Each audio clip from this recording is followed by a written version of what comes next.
Às vezes, os cristãos acreditam que a pregação deve levar eles a se sentir mal consigo mesmo.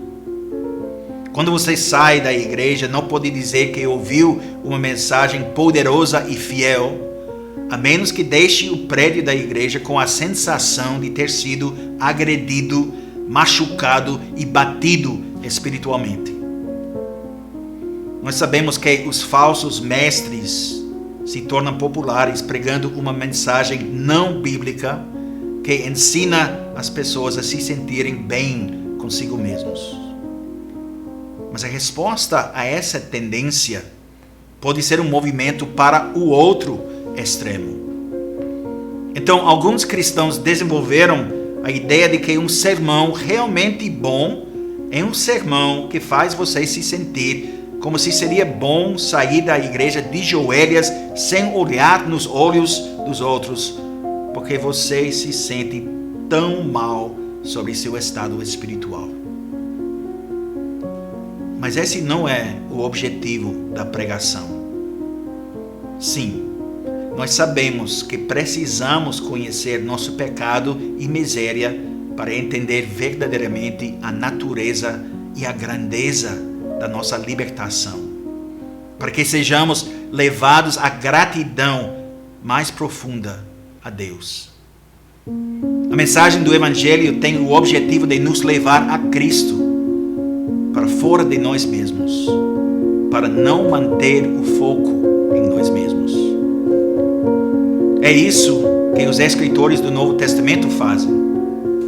Por exemplo, em Filipenses 3, 13 e 14, o apóstolo Paulo diz: Irmãos, quanto a mim, não julgo havê-lo alcançado, mas uma coisa faço, esquecendo-me das coisas que para trás ficam e avançando para as que diante de mim estão, prossigo para o alvo, para o prêmio da soberana vocação de Deus em Cristo Jesus. Nós vemos aqui que Paulo reconhece suas fraquezas, mas também reconhece a nova posição em que foi colocado. E é isso que o motiva a continuar.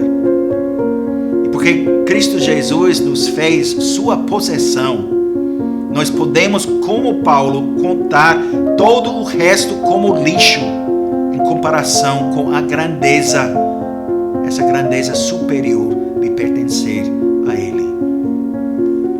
Nós encontramos a mesma mensagem em toda a Escritura. Os autores das Escrituras nos lembram quem somos em Cristo e depois nos chamam a fazer todos os esforços com base naquilo que nos tornamos pela graça de Deus. Cremos que a nossa bem-aventurança fundamenta-se no perdão dos nossos pecados por causa de Jesus Cristo, e que nisso consiste a nossa justiça diante de Deus, segundo nos ensinam Davi e Paulo. Eles declaram que é bem-aventurado o homem a quem Deus atribui justiça, independentemente de obras.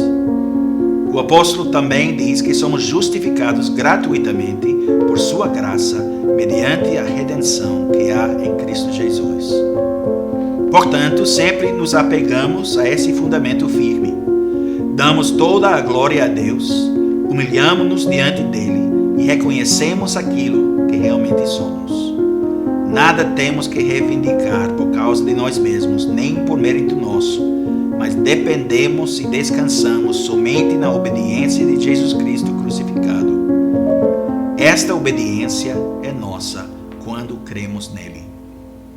Ela é o suficiente para cobrir todas as nossas iniquidades e nos conceder a ousadia de nos aproximarmos de Deus, livrando as nossas consciências de temor, terror e assombro, de modo a não seguirmos o exemplo do nosso primeiro pai, Adão, que trêmulo tentou se esconder e se cobrir de folhas de figueira.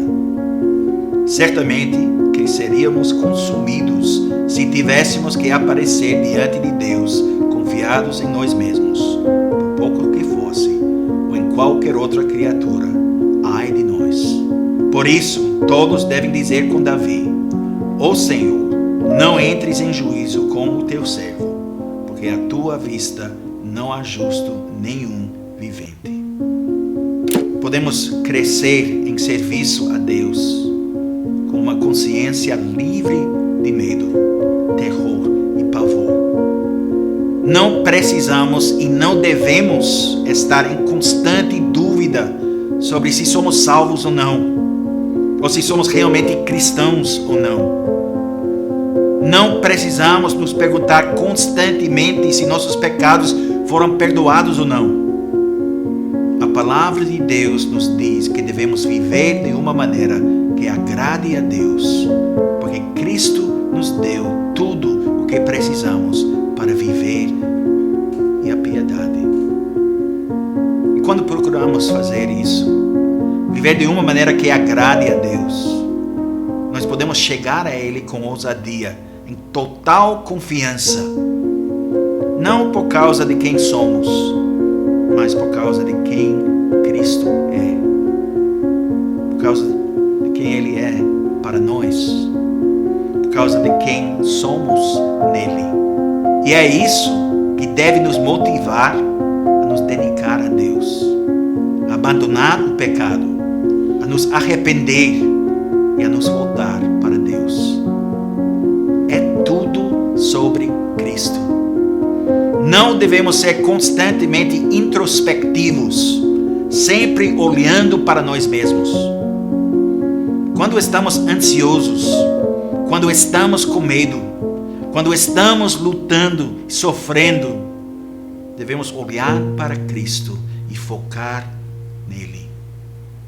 Nossa tendência natural é ser egocêntrico, ou seja, egoísta por ter orgulho de nós mesmos e das nossas realizações, de nossa própria sabedoria, da nossa própria santidade, da nossa própria justiça. Ou seja, de ser egocêntrica, constantemente pensando em quão ruins somos, quão inúteis nós somos, quão pecadores, quão inúteis nós somos. Porque isso também pode se transformar num ponto de orgulho, ironicamente, em nossas vidas. Podemos falar sobre como somos pecadores e falar muito sobre isso. E depois pensar em como somos santos em comparação com aquelas outras pessoas, aquelas que não percebem como são pecaminosas. Mas se é orgulho sobre nossa bondade, ou um tipo de perverso orgulho de nossa pecaminosidade, qualquer um dos focos é errado. Porque nos dois casos, somos obcecados por nós mesmos e não focados em Cristo. Essas palavras da palavra de Deus devem ser nossas palavras. Romanos 11:36.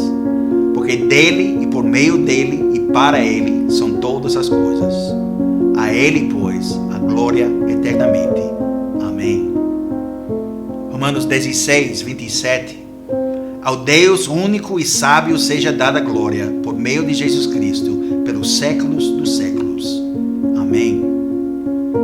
Filipenses 4:20. Ora, a nosso Deus e Pai seja a glória pelos séculos dos séculos. Amém. 1 Timóteo 1:17. Assim, ao Rei eterno, imortal, invisível, Deus único, honra e glória pelos séculos dos séculos. Amém.